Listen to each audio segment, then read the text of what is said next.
We are now streaming live on YouTube-ish. Still setting up a meeting according to this thing, but should be good to go. Right. There we go. Okay. So here's the link if you want to promote it on your side. Put it in the chat. And I'm going to post it here.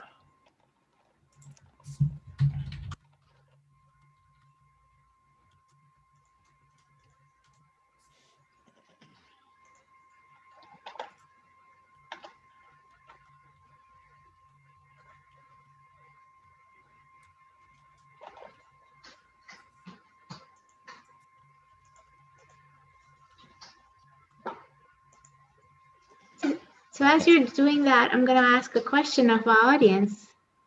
How many people actually had an opportunity to think about some of their limiting beliefs, some of those things where they've had big goals, they've been wanting to accomplish it, and year after year, maybe they make some progress, but not fully getting there. Or month after month. That's true, month after month. That's true too, because let's hope it's not been year after year, but I have had limiting beliefs that have held me back year after year. So I certainly understand what that feels like. Oh, absolutely. I just mean it depends on how often you're checking in on your goals, right? And so yes. Some folks do a yearly check-in, some people do a quarterly, some people do a monthly. I mean, I know some folks who even do a daily in terms of what they're able to do, but depending on, I mean, different strokes for different folks, but it's a matter of what works for you and what actually is beneficial for how you develop yourself, right? And what the goal is. Sometimes the goals are too big to check in on a daily basis, and they're too small to check in on a yearly basis, right? Absolutely.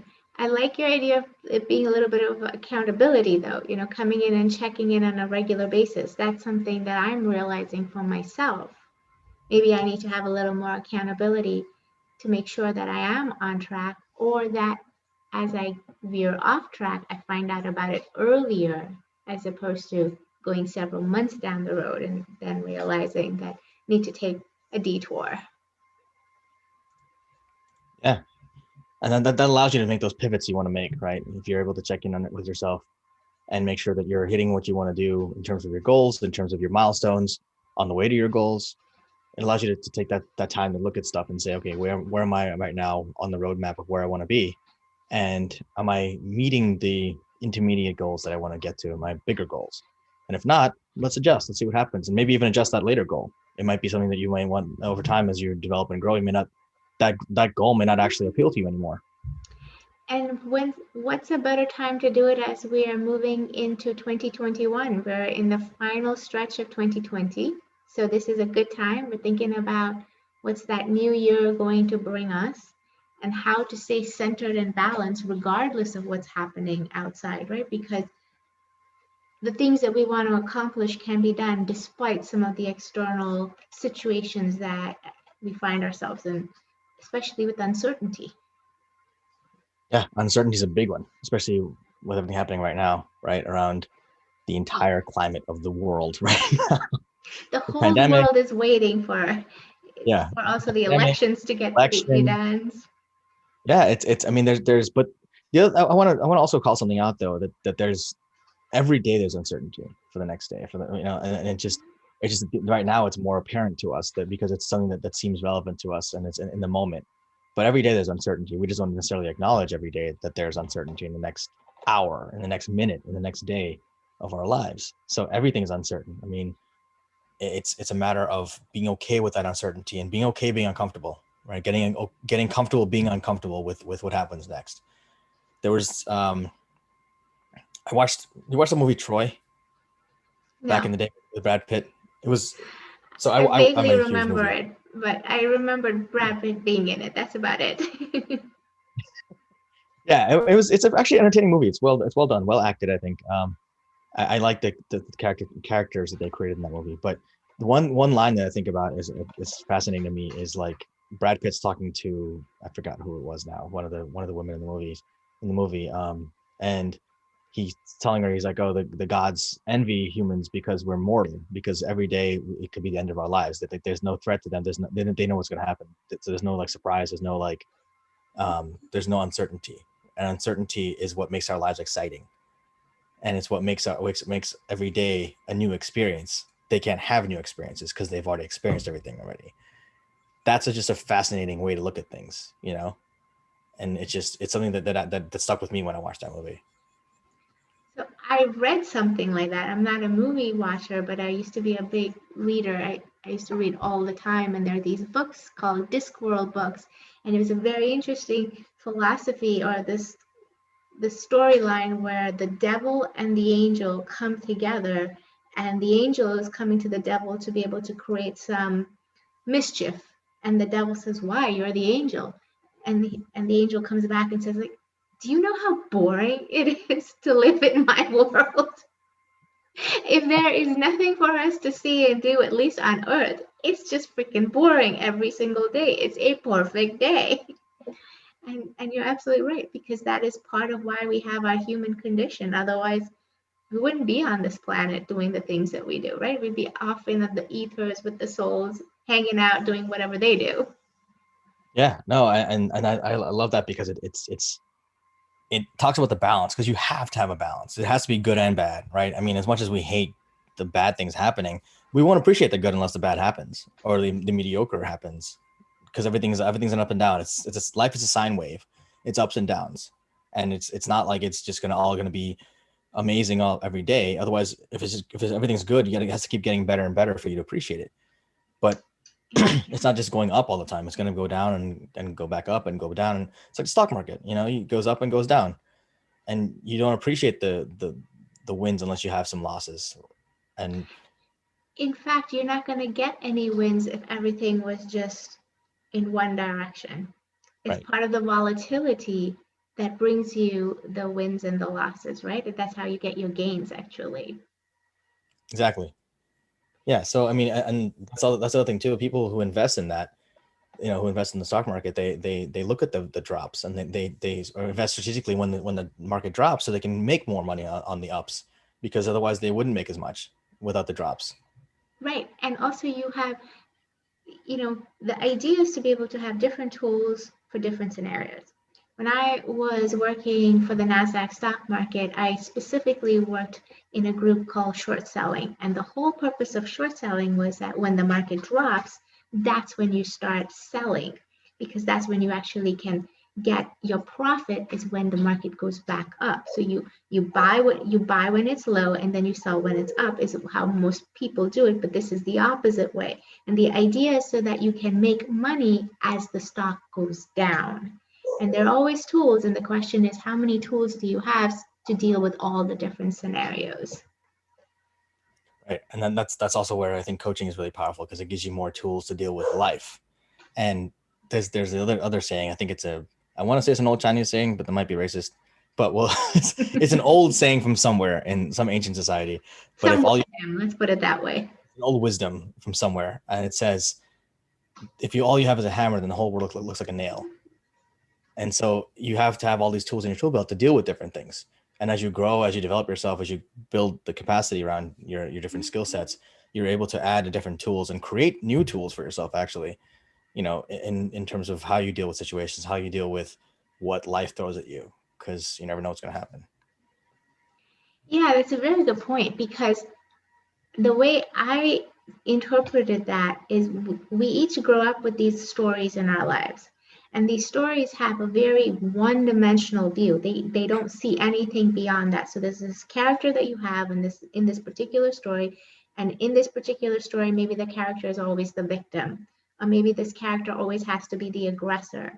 And that's what, when you said that there's only one tool, this character literally only has one way to resolve, and that's it. And if it doesn't resolve, and it normally doesn't because it's usually a triggered way of responding, then it's the other person's fault or something like that. So you're right. We need to be able to have these tools, and that's where coaching becomes very powerful, because my coach always says you need a coach to show you your blind spots. You're not going to know your blind spots unless somebody's out there, someone that you can trust, and it's not coming from their own stories, if you will, and actually giving you an unfiltered, unbiased position. Exactly. Yeah, and that's the power of having a coach versus a friend. I mean, a friend can still give you insights, but they're still coming from their lens. They're still coming through their perspective. And on top of that, they're invested in your outcomes in a certain Yes. way. A coach is not invested in the outcomes of their client necessarily. They want the client to develop and grow in whatever way is authentic and effective for them to meet their goals. That's their only investment in the client. And Yes. they have no other horse in the game, which is their horse is the client's horse, right? If the client wins, then the coach wins. That's the way that that's the way it think about it. And the winning, it's not winning in terms of winning and losing, but in terms of winning in terms of succeeding, right? In terms of achieving what they want to achieve. Right. And moving that needle forward in whatever way possible. Right. And, so you brought this up, and I think this is a good segue because I just had a conversation with my coach about the idea of being mediocre. And I think this is something that so many of us can relate to. This idea that we're striving for a goal. That's kind of how we started off. And then if you don't get to that goal, what is that self-talk that you say all the time that many times you might not even realize? And for me, until recently, I didn't realize that from a very young age, if I didn't get an A in class or if I didn't get a particular rating when I was working, the idea was, oh, this means that I'm mediocre. This proves that I'm mediocre. And we tell ourselves these things all the time. And as I was talking to my coach, making the case for my mediocrity, he asked me about some of the things that I did well in, and he asked me, well, what was the reasons why this worked out? And it was very interesting because I could hear myself say this, but then stop it. Well, the situation was positive this way, or the person made it work out this way. It wasn't me. But then you take that same scenario, and if it didn't work out the way I would want it to, all of a sudden become, well, it was me. I didn't do this. I was too much of that. And this whole idea of seeing things back to your hammer is just like there's only one way of looking at it, and you are the nail. This is what you told me, right? Your shadow self sees everything as a nail and just hammers at it. And we don't see how often we fall into that particular pattern until you have somebody who steps outside and says, hey, wait a second, let's just look at it from a different perspective. Exactly. And that perspective, it's funny because when I think about that, I think about it in terms of humility, right? And you learn humility I learned humility at a very young age. But that's a tool. Humility is a tool, right? Like call humility a hammer. But now I take humility and I hammer something that's not a nail, right? I'm basically hammering a screw that is taking responsibility. And I take that to the extreme and I'm like, okay, I'll take responsibility for everything, even though it's not my fault. But on the flip side, if I'll also hammer another screw or a staple, for example, and say that, oh, well, when something went right, it's that person's, everyone else is responsible. Everything else external is responsible except for me. I'm going to be humble about it. But there's a thin line between humility and self-deprecation to the point where you just don't take responsibility or you don't get respect for anything you do. Yeah. Right. And it's like you don't give yourself credit where credit's due. And that tends to, over time, it erodes your own confidence in yourself. And that can be the downfall for any entrepreneur as they're building their business, or any business owner, any leader really. And any person actually, whether they're a leader or not, it's still, it can be their downfall. If you're not able to take responsibility for what you're able to do and say, hey, listen, I'm responsible for this. I made this happen. It's the line between humility and arrogance, but we tend to err on the side of humility no matter what, to the extreme. So because we're so afraid of being arrogant, so afraid of crossing that line, we don't even know what the line is anymore. Right. We're taught that, right? Yep. I remember very early on, I had a conversation. I don't know, I was probably in ninth grade. I had a conversation with my grandfather, and I'm not the best at math. I'll be the first to admit it. And I was doing really well in class, and I had gotten, like a 97 or 98%. And my grandfather's like, wow, you must have been really good at math. And I was like, no, not really. The class was easy. And what I remember to this day, he came right back and he says, that's what I want to hear. I want to hear the humbleness of it. And the issue with that is, fast forward decades later, I'm having a conversation with my boss about my performance review. How easy do you think it's going to be for me to be able to raise my hand and say, yeah, I did that, I made that happen? Because these old stories are still playing in my head. So Or yes, job so interviews. yeah, it's all the same thing. Anytime that we have to step out there and say, that was me, we feel so uncomfortable. And then we get really uncomfortable when other people do it. We can't do it for ourselves, but we don't like it when other people do it for themselves. I don't know about you, but I can't take a compliment to save my life. Like I have no idea how to react. It's like, thanks, or I'll reply with like an like not a real insult, Right, but a like a haha, yeah, deprecating, exactly. yeah.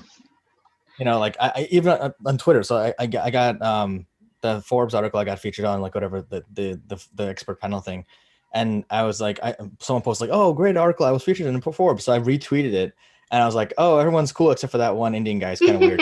This just to be kind of funny Yeah. about it. But I'm like, I looked at it later. I'm like, yeah, that's how I deal with compliments. Like I kind of put myself down just to kind of to play it so like I'm not like some arrogant asshole, right? Because I'm afraid of being that arrogant asshole, so I don't even want to do that. And so it's something that a lot of folks fall into. It's a trap. It's a trap, right? It's a mental trap that we create for ourselves, and we keep falling into it. And I tell people who say something similar to this, I tell people that the very fact that you are conscious about coming across as an arrogant asshole will keep you from being an arrogant asshole. Right. But we don't realize that, and we want to make sure that we're extra cautious. So we always are self-deprecating or somehow or the other change the subject. That's my way of dealing with it. Thank you very much, but let's move on to the next thing, kind of thing. Give me 1 second. Sorry, Hachi is freaking out. I'm gonna be back in 1 second. Just carry this for like. I will continue talking to. Yes, I'm going to continue talking. Well, do you want to talk about the mediocrity thing real quick while I'm step away? Yes. Cool. Okay, I'll be back in like 2 minutes. He's freaking out. I'm trying to ignore it, but I'll be back. Sorry. Yeah, no, absolutely. So let me know if there's a particular situation that you may be thinking, or maybe you've been made to feel mediocre because people in your life have been comparing you to something else or somebody else. And as I said, I started this conversation really with my business coach today. And the first question he asked me, which I thought was an interesting one, is if you think of yourself as being mediocre, who are you comparing yourself to? Because inherent in that term is the comparison between you and someone else. And then ask yourself, what is it that you feel deficient within yourself that makes you think, okay, I'm not measuring up?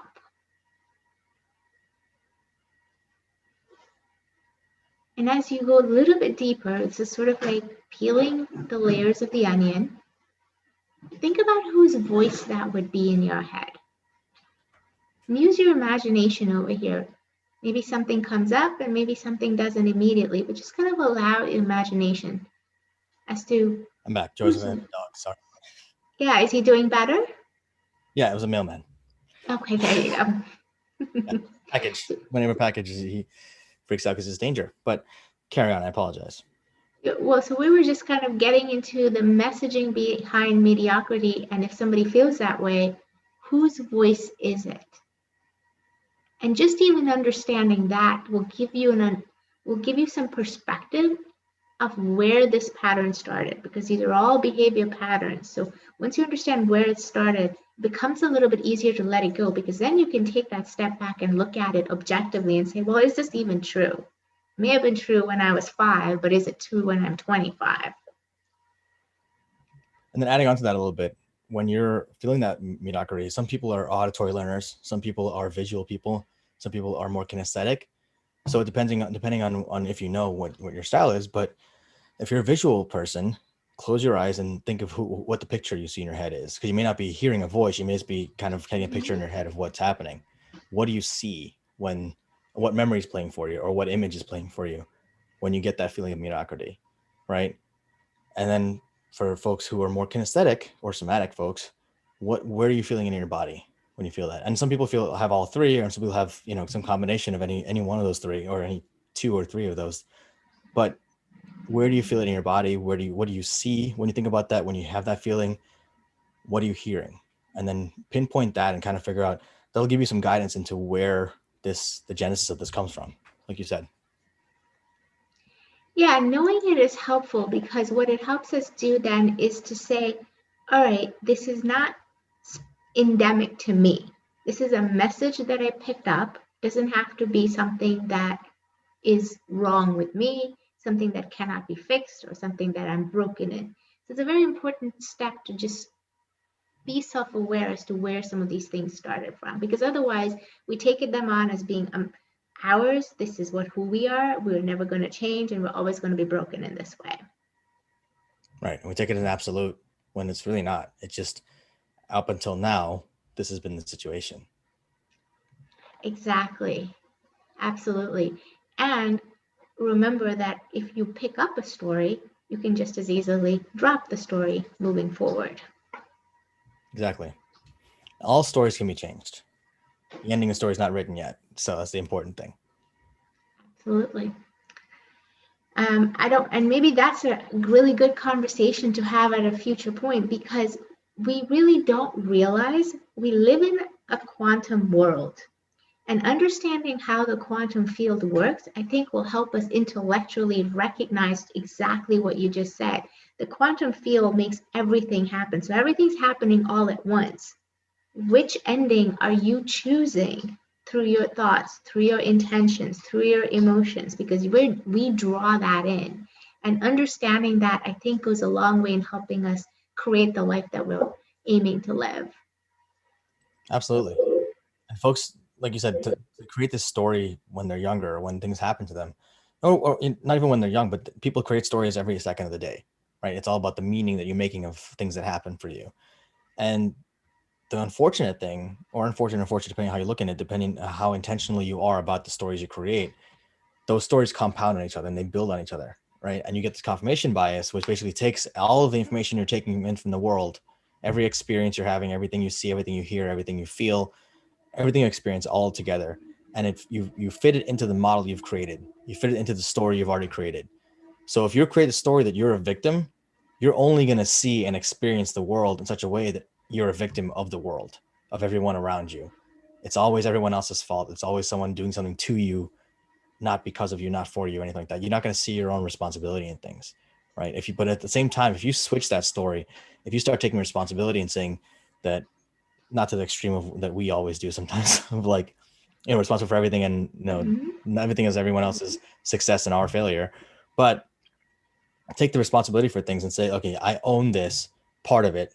There's responsibility to be shared around this whole thing, right? I did this piece over here, they did this piece over here, but I'm going to own my piece. I can change what I can change, and I'm going to let that go. Start taking that responsibility. Now everything starts fitting into that model that you've created for yourself. And you start seeing the energy shift in you, and then you start seeing the energy shift in everyone else, because they're going to react to your shift, and you're going to notice that reaction, and then you shift your energy even more, and it becomes a compounding effect over time. Yeah, it sounds very much like a meditation that I heard a while back, which is where you close your eyes and you call forth all the areas, your energy that you've put out there that you have asked other people to be responsible for.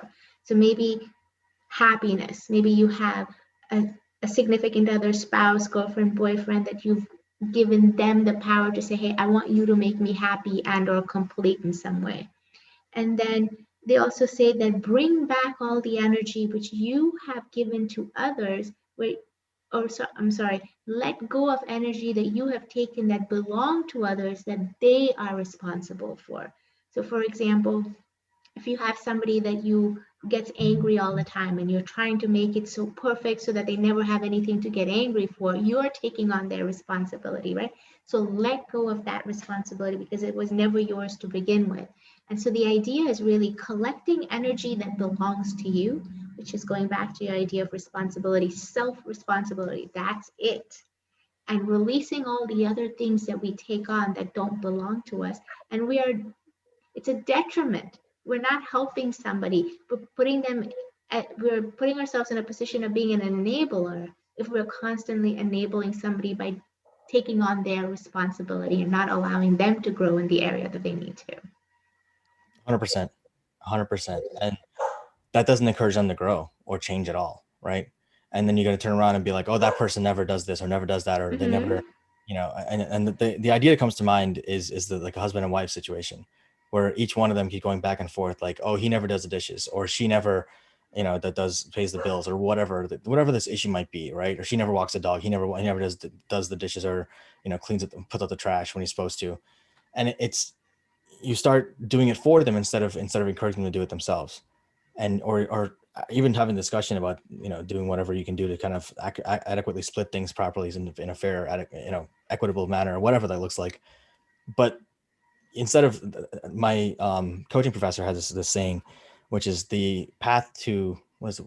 Hang on, I'm gonna mess this up. The path to resentment is paved by the request that was never made. Right? So you never ask for something, and this happens in organizations too, in leadership teams and work, and employees and employers and business owners, right? It's like, oh, this employee didn't do this. Well, did you ask him or her to do that? Well, no, but they should know. Right. Okay, they should know. Fine, let's take that for a second. If they should know, but if you never ask them, you can't assume that they know. So if you ask them and they still don't do it, then hold them accountable. But if you never ask them to do it, then you can't assume anything. And then over time, you don't ask them anything. You don't say, hey, I'd really appreciate it if you did X, but you're going to hold it against them that they never did X. And over time, that builds and builds and builds, and it becomes resentment. And then you resent that person for not doing X when you never asked them to do it. This brings to mind the what is it, the 5 languages of love. Have you heard of that book? Yep. Because there's always this understanding that people will respond or react in a way that you would respond or react, not really understanding how the other person would respond and react. Is the very different way of dealing with it. And you're absolutely right. This idea that, well, he should know or they should know by now. We have that in our head, and it's just another way of putting ourselves in that victim story. Oh, here we go again. I have to clean up somebody else's mess. I have to follow up in some particular way. And what we don't realize is it's energy sucking. We're actually sucking energy from someone else in that way, because we are disempowering them and sort of elevating ourselves, even in our own discomfort. We're elevating ourselves because now we've given ourselves a more powerful position, right? It means I need to do this. Without me, it wouldn't happen. Right. I had to learn that one the hard way. But see, it's the illusion of power, right? Because in reality, it's taking power away from you, because you feel obligated, like you have no choice, when you always have a choice. The alternative may not be what you want, but you always have a choice. And I think that's what people don't necessarily understand. They say, oh, I have no choice. I have to do this. I don't have a choice about that. I have to do this. Well, no, you don't. You don't have to do anything, right? And again, I'm going to quote another movie, which is, I think it was Lean on Me with Morgan Freeman. But the guy's like, you have to do this. You have to go talk to these people. And he's like, I don't have to do anything but stay black and die. It's just the most badass line like ever. But reality is, though, you don't have to do anything if you don't want to. But there are consequences or impacts to you not doing what your responsibilities are, what you need to do. I'm not saying you can just sit on your ass and do nothing and there's no consequences. There are going to be consequences, right? You can choose not to pay your taxes, but the IRS is going to get you, right? You can choose not to do your job, but you're probably going to get fired. Mm-hmm. As long as you accept those impacts, those consequences, you can do whatever you want. But it's a matter of understanding that there are consequences to every action or inaction you take. Right. Yeah, no, absolutely true. And I like your idea, your point about it is a fake power. You're playing power games with yourself. That's it. Not even with the other person. You're playing power games with yourself. And you rob yourself of your peace of mind. Right. So let's talk to the audience for a second. Anybody who's watching, we have a couple folks watching in the audience. Any questions you guys have, any things you guys want to bring up, feel free to throw them in the chat. We'll be happy to talk about them or address any questions or concepts you guys want to discuss.